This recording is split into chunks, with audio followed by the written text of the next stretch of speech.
Okay, let's make a start. So I brought this little guy back again. You may remember him from the very first lecture of the course. So I said this is called a drinking bird.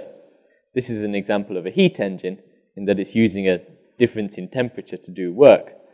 But since I showed it to you in the first class, I haven't actually explained how it works yet.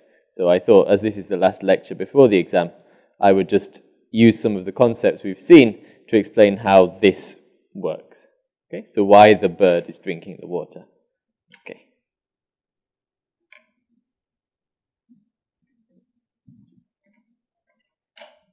Now the critical idea is something called vapor pressure. So I'm going to spend most of this class describing exactly what vapor pressure is, and then I'll explain how the bird uses this to actually function. Okay, so the start is something similar to what we've seen before. Suppose I've got a box, and I fill this box with some liquid. For example, it could be water.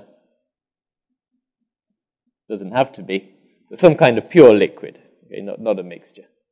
Okay, so in here we have a liquid, and I'm going to suppose that initially the top of the box is empty. So initially this is a vacuum. Okay. So I start with this. Right. Now, if you remember, we saw the phase diagram at the start of this course, or near the start of this course.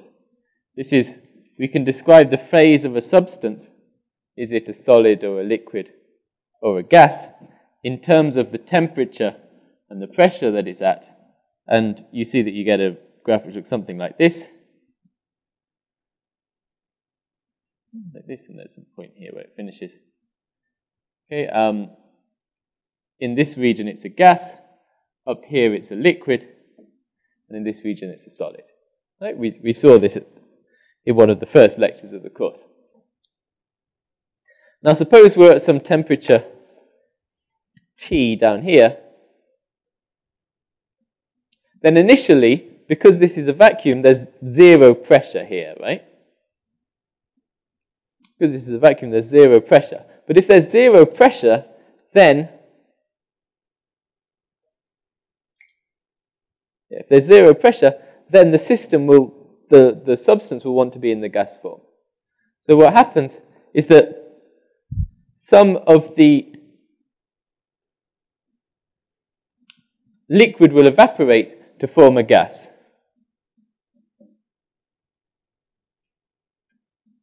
Some liquid evaporates.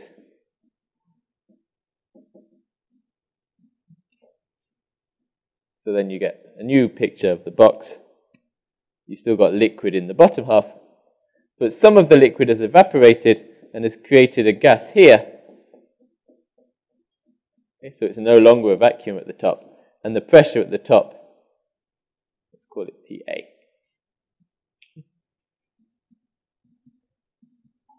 So the question is, when does this process reach an equilibrium? And on the phase diagram like this, as the liquid evaporates, the pressure will increase, the temperature also slightly decreases. I'll talk about that reason for that later. And this will happen until it reaches the point here. It reaches the point at which liquid and gas can coexist at the same temperature and pressure, and at this point it will stop. So I'll call this point A. So in this system, equilibrium is reached once the pressure reaches A. So once enough gas has been created to make this pressure, you will reach an equilibrium.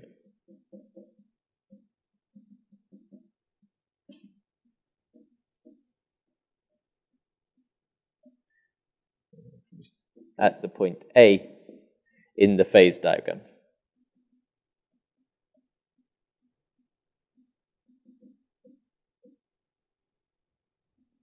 Okay. So vapor pressure is simply the pressure at which the equilibrium is reached. Okay. It's the pressure of the gas when it becomes in equilibrium with the water. So on this graph here, the vapor pressure PA is just that. with PA, this is the pressure at equilibrium,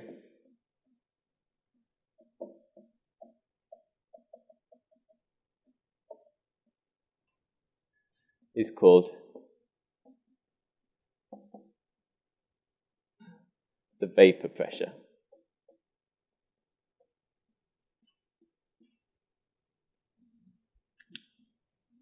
Okay, so that simply defines the vapor pressure. It's the pressure at which gas and liquid will coexist. Okay, so I got some examples just to give you some idea of this. So for water, for example, it depends upon temperature, so we have to specify at 20 degrees, the vapor pressure of water is approximately 2.3 times 10 to the 3 pascals.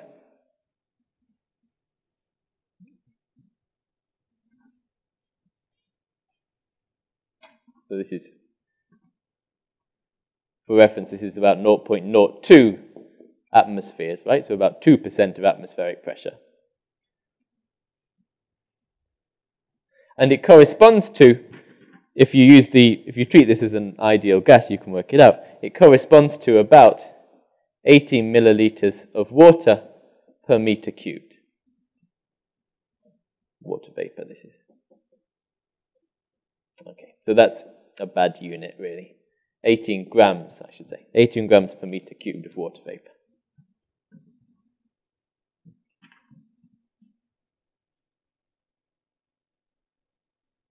Okay, but as I said, it does depend on temperature, and it depends quite significantly on temperature. If I change the temperature by 10 degrees, then this vapor pressure for water approximately doubles. So if delta T, if I increase by about 10 degrees C, then PA is approximately doubled.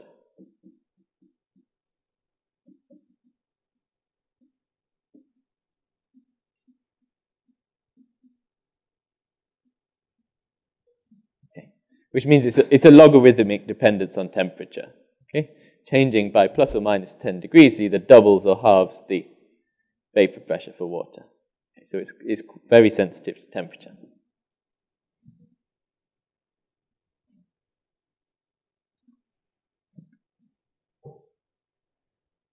Okay, so this is a model, for example, if you've just got water in a box and nothing else in that box except water. But in the atmosphere, for example, it's not really like this. In the atmosphere, we've got water vapor, but we've also got oxygen, nitrogen, lots of other stuff. Okay? So the next question is, what happens when there's other stuff in here? So I'm going to imagine that we take this box and we pump air into it. Okay? So we put other things in there as well. If we pump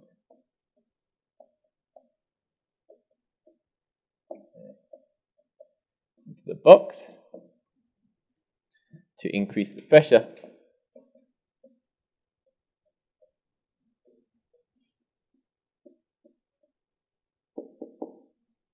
so now if I'll draw it like this, I've got the box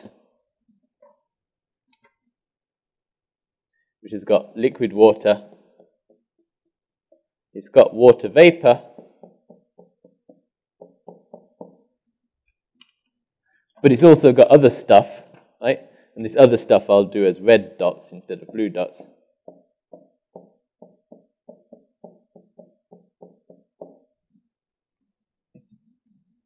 So we pump in air, which is a mixture of various things into it. Now if you do this, you find that the equilibrium in terms of the amount of water vapor does not change. Okay? So regardless of what other stuff you pump into here, the equilibrium, the amount of water vapor the system sustains, is the same. Okay.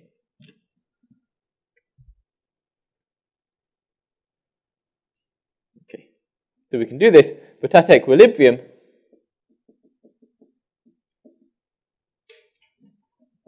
the amount of water pressure, the amount of water vapor.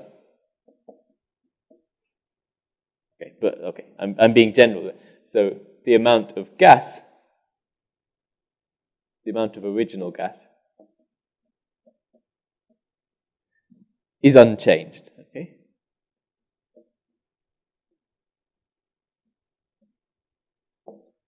So pumping air into this does not change the amount of water vapor at equilibrium.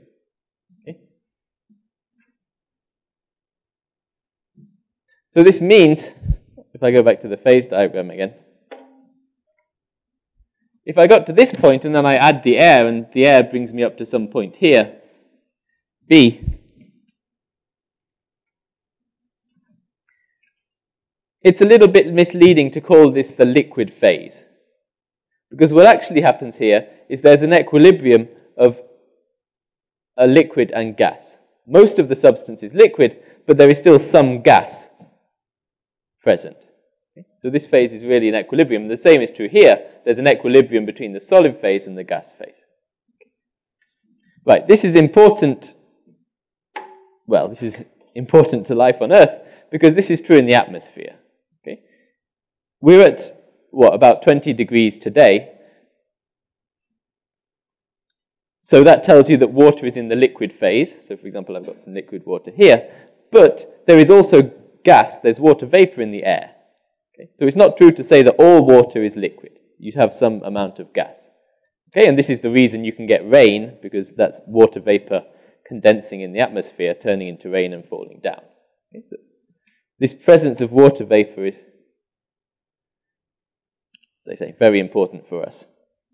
So we can quantify this, and you probably will have seen this in weather forecasts. You can quantify the amount of water vapor relative to the equilibrium amount. This is called the relative humidity.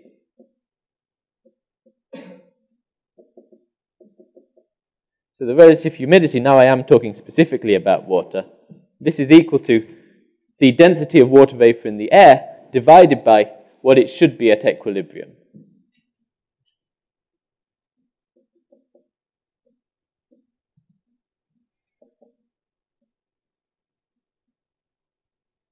The density of water vapor in the air divided by density of water vapor at equilibrium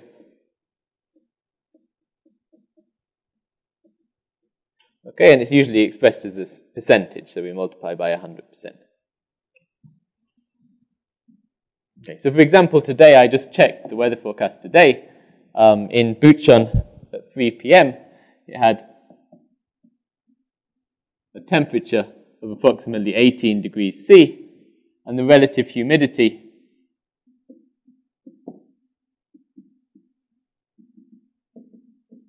let's call it little h, was 37%. Okay? This means that the atmosphere today is only holding a third of the maximum amount of water vapor. Okay? At equilibrium, it can hold almost 3 times as much water vapor. That's what this is saying.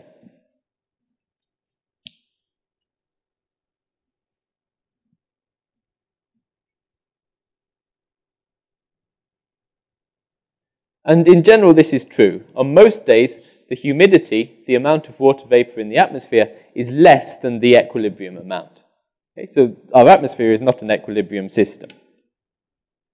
So for example, this means that if I have a source of liquid water, like I do in this cup, some of this liquid water will evaporate. Okay? Because at equilibrium, this should be 100%. So more of the water wants to turn into a gas. So if I leave this cup here long enough, then you will see that the level of liquid drops, because water has turned into gas. Okay. So let me write that. So if the relative humidity H is less than 100%, then liquid water will evaporate into gas.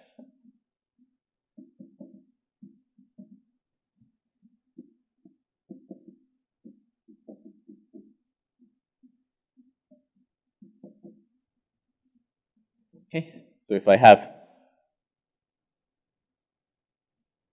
a puddle of water, say I spill some water on a surface, here's a puddle of water.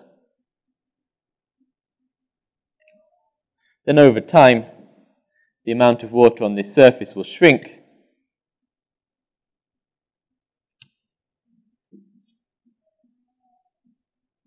Okay, until there's nothing left. Okay, so the water will evaporate. It will evaporate and turn into a gas.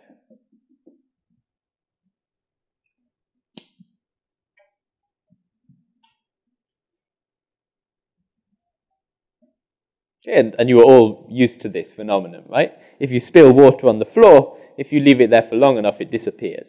So what's happened is that the relative humidity is less than 100%. That means the water prefers to be in a gaseous state, so the liquid water over time will turn into a gas and disappear. Well, become invisible to us anyway. Okay, this is very important. For example, if you want to dry clothes just by hanging them up, right? If you want to dry clothes just by hanging them up in a room, you rely on this effect, right? After you've washed clothes, they're wet, they contain liquid water. You need the water to evaporate in order for the clothes to dry.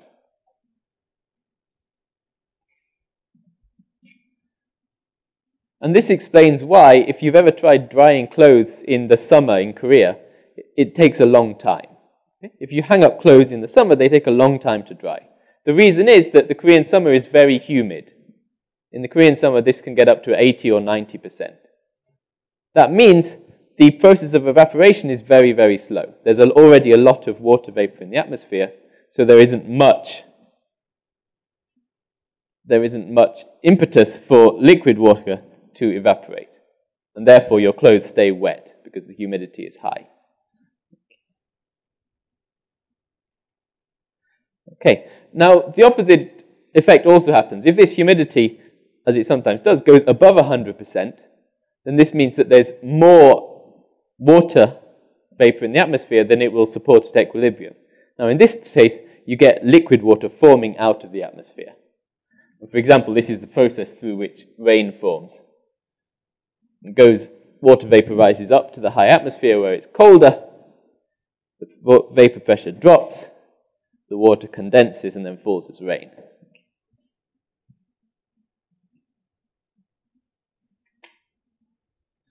So if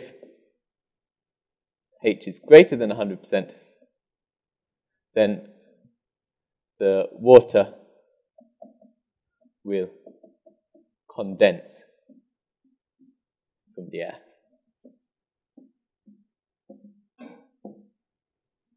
Okay, so I gave you two examples of this. The first one is the formation of rain.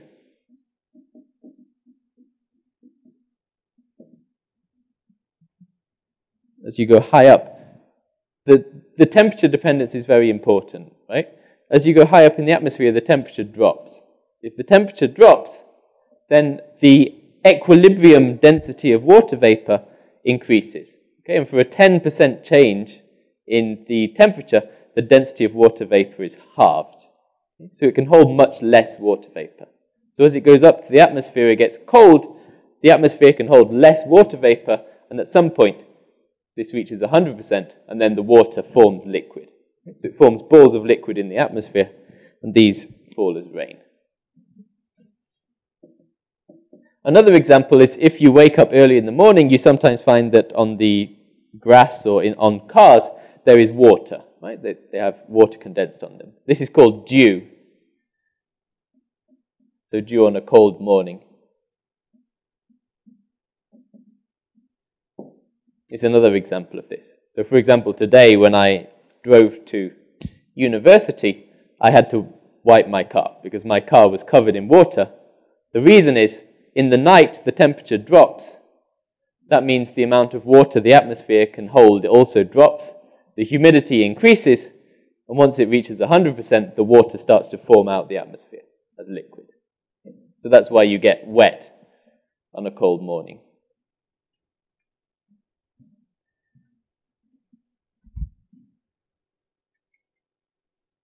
Okay, now let me start to explain what this has got to do with the drinking bird.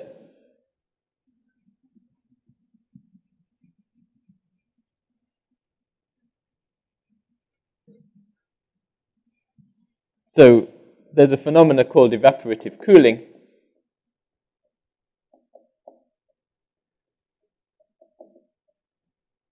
which is related to these effects. And evaporative cooling is the driving force of the drinking bird. It's the force upon which it relies. So I said if the relative humidity is less than 100%, then water wants to evaporate. But evaporation is turning from a liquid into a gas. And if you remember, in order for water to turn into a liquid, from a liquid to a gas, it requires energy. There's something called the latent heat of vaporization, which is necessary for the water to turn into a gas.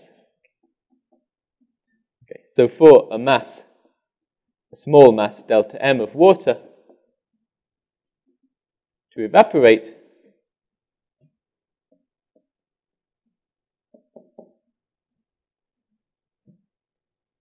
it requires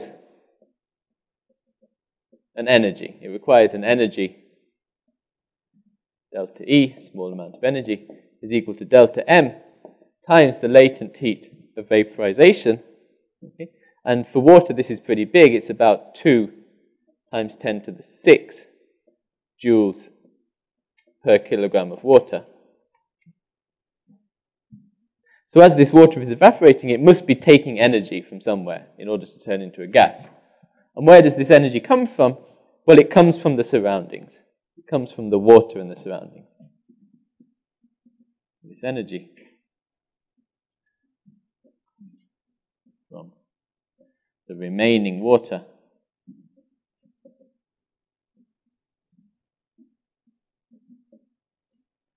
and the surroundings.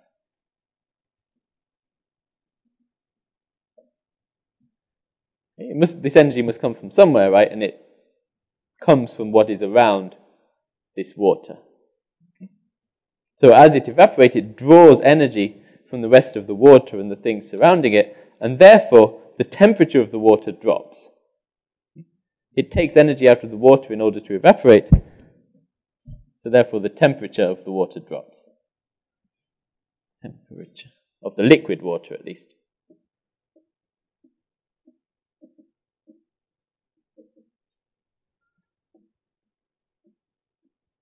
So as evaporation happens, things are cooled because of this effect. And this effect is called evaporative cooling.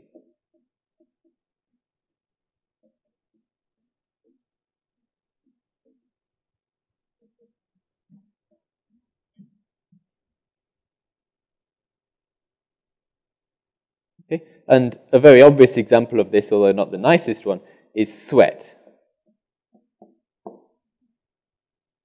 Okay, why do we sweat? We sweat in order to help ourselves cool. Right? If you do a lot of work and you get yourself all hot, then you sweat. This creates a thin layer of water on your body surface. As that water evaporates, it cools. Okay? So by sweating, you manage to reduce your temperature. Okay, this is the purpose of sweat, and it works because of this evaporative cooling effect. And as I said, this evaporative cooling effect is essential for the workings of this drinking bird here.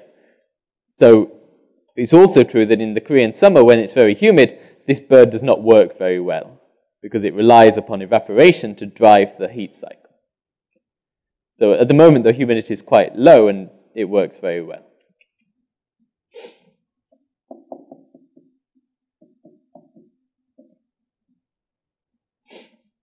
Now, just one more thing before we go on to describe the drinking bird in detail.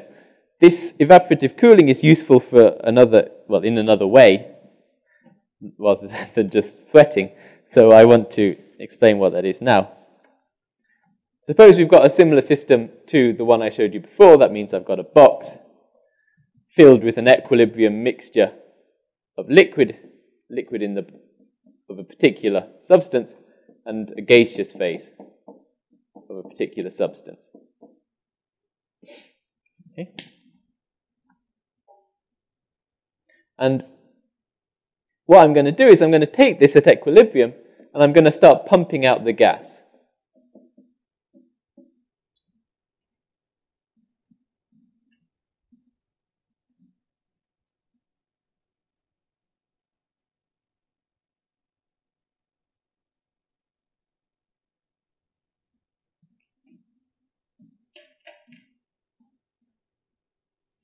Now what happens if you start pumping out the gas, right?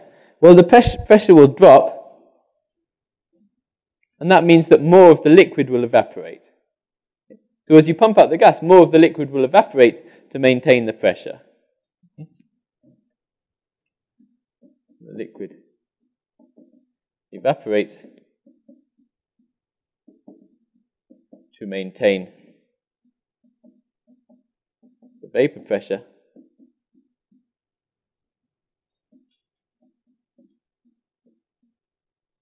But because of evaporative cooling, as it evaporates, it cools.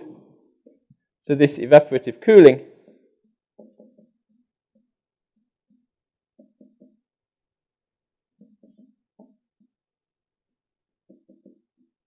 tells you that the temperature of the water, the temperature of the liquid will drop.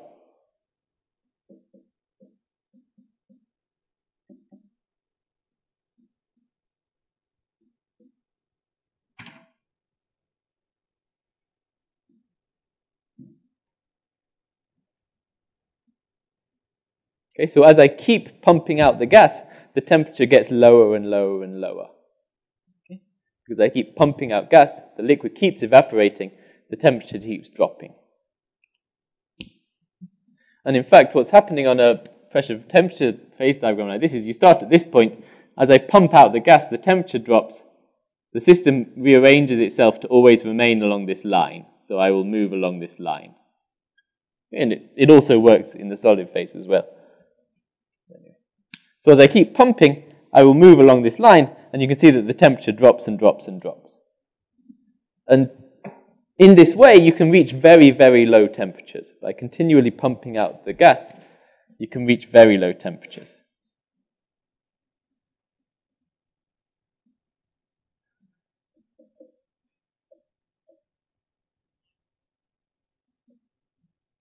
So this is one of the mechanisms by which, in the laboratory, you can get systems down to very low temperature using this effect.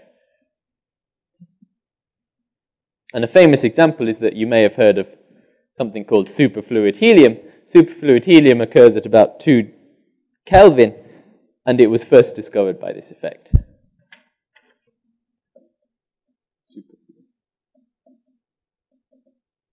Helium-4 was first discovered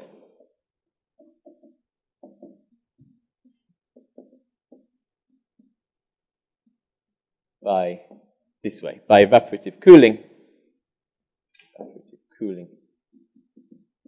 of just ordinary liquid helium.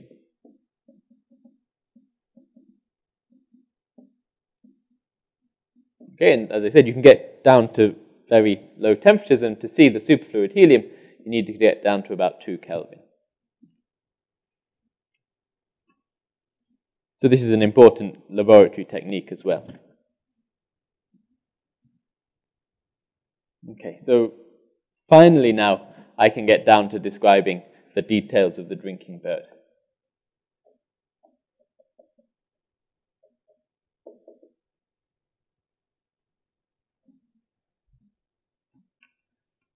Okay, so I'm going to draw a very rough picture of it to show you how it works.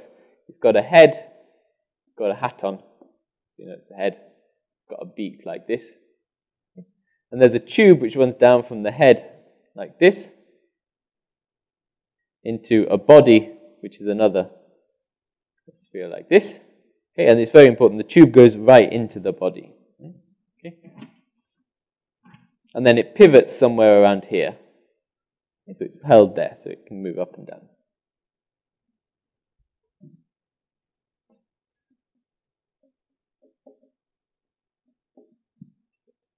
Okay. And the important thing is, why is it drinking? It's drinking so that the head is wet. And this is the critical detail. The head is wet.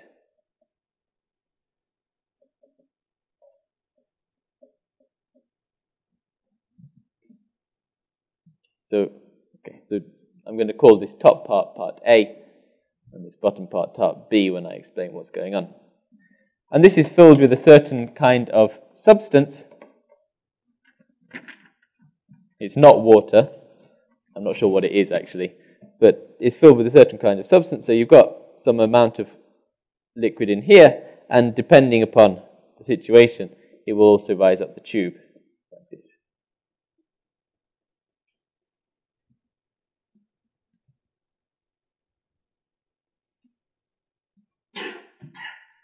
Okay. Now inside of this, you don't have any air or anything, so all that's left is the vapor pressure. So this liquid will evaporate to maintain the vapor pressure, and you get liquid evaporating down at the bottom, and you also get liquid evaporating up at the top.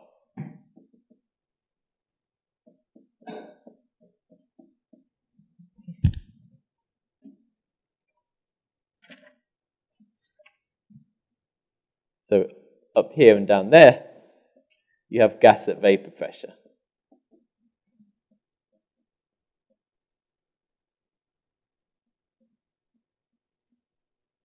Okay. This one we'll call PA, and this one we'll call PB.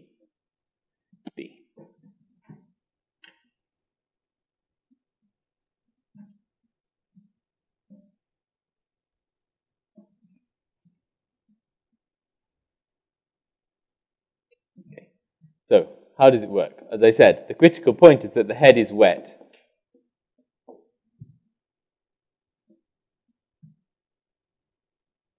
That means that the water on the head will start to evaporate, and evaporative cooling means that the head will become colder. Right? So evaporative cooling implies that the temperature of the head decreases. Okay? And as I told you, the vapor pressure is very sensitive to the temperature, so as the temperature decreases, the vapor pressure will also decrease.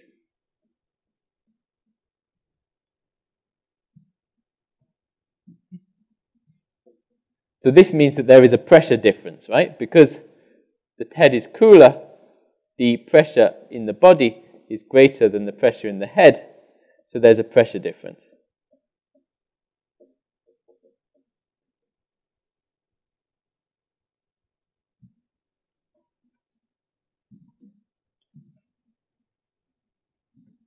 Now, the system relies upon this pressure difference in order to work, so you need a big pressure difference. Okay? That means the reason that this liquid is not water is because water does not give you a very big pressure difference based upon the temperature. So we want a big pressure difference.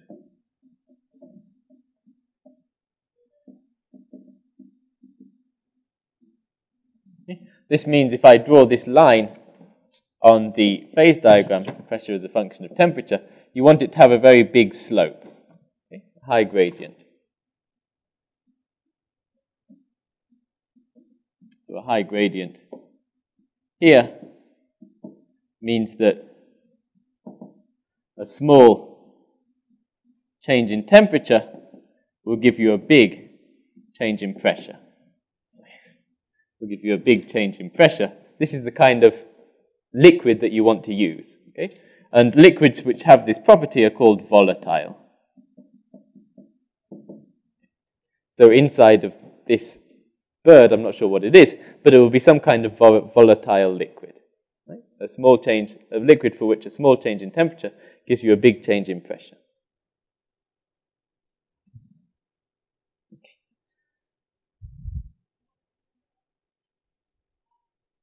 Okay, so now we can describe the way the bird works. Why is the pressure difference important? The pressure difference is important because here the pressure is high, here the pressure is low. Right? That means that this pressure here will force the liquid up the tube. Because there's a difference in pressure, this liquid will be forced up the tube. Okay, so I'll draw that as a sort of smaller diagram.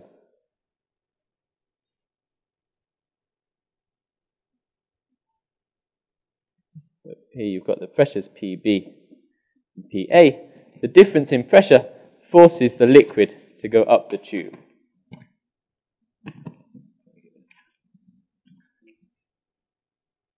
So you've got force down here, right? The pressure thing is forcing the liquid up the tube.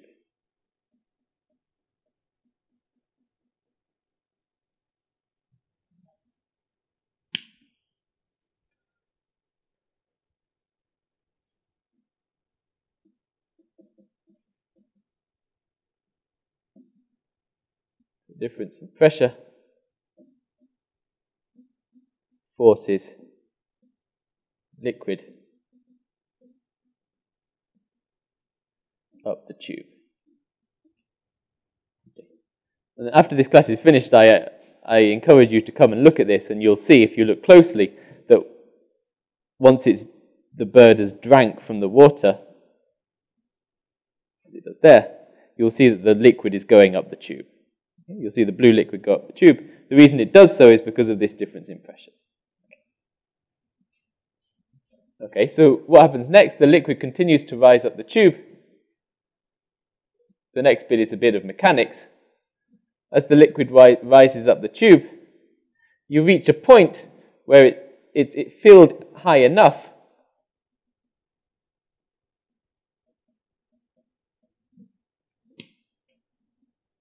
so that the pivot point, the center of mass, rises above the pivot point. Okay? So the liquid moving up changes the center of mass, and at some point, the center of mass rises above the pivot point.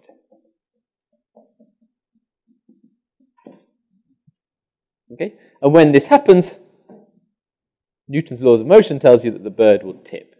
Okay? This force of gravity acting here will produce a torque, and the bird will drink.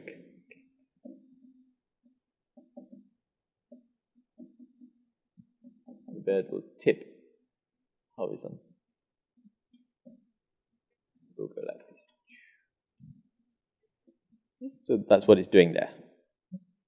Okay, so in fact it's not perfect, it rocks back and forth, but as the height gets higher and higher, these rocking motions get further and further down in reality. So we've nearly finished our explanation now. Finally, once the bird tips, it's stopped by some supports. It's stopped in a horizontal or nearly horizontal position. So it looks something like this. Here's the bird horizontal now.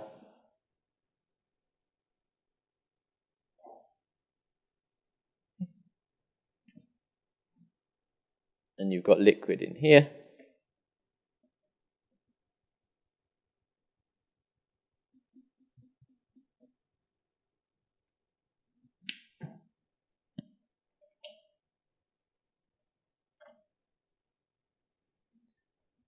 What happens now is that the pressures can equalize, right?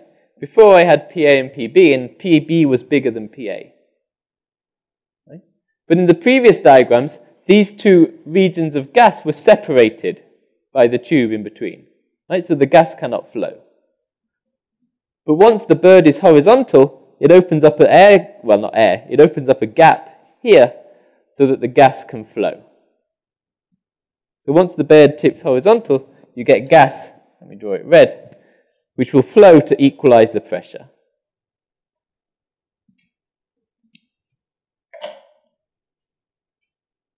So now gas flows from B to A to equalize the pressures.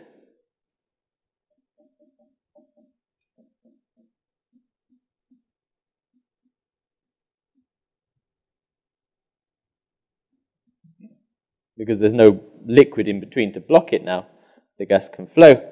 And at the same time as the gas flows from B to A, the liquid also flows from A, from the head, back to the body. So the liquid flows back down to the body.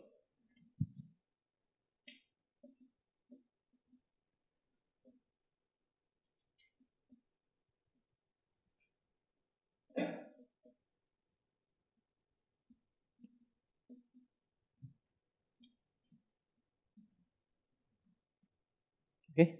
As the liquid flows from the head to the body gets heavier, again. So this part gets heavier, and again the center of mass moves and it stands up. So the next thing is the bird stands up.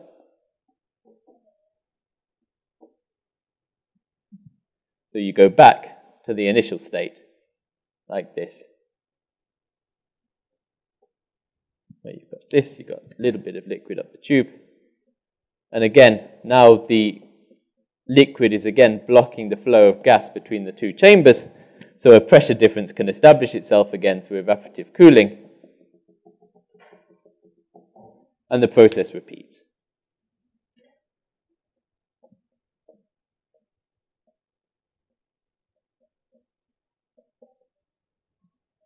Okay, and that's it. Okay, so that's all from this lecture. So let me just explain it one more time. The critical point is there's a difference in pressure. Because of evaporative cooling, the head is colder than the body. That means that the pressure from the body forces the liquid up into the head. As the liquid goes up into the head, this means that the center of mass changes and the bird will fall over. Once the bird falls over, the gas pressure equalizes, the liquid flows back into the body, and the bird stands up. So, and it continues in a cycle, right? So this is the way the drinking bird works. As I said, if you come and look at this closely after the lecture, then you can actually see the liquid flowing in this way. So you can see that it works.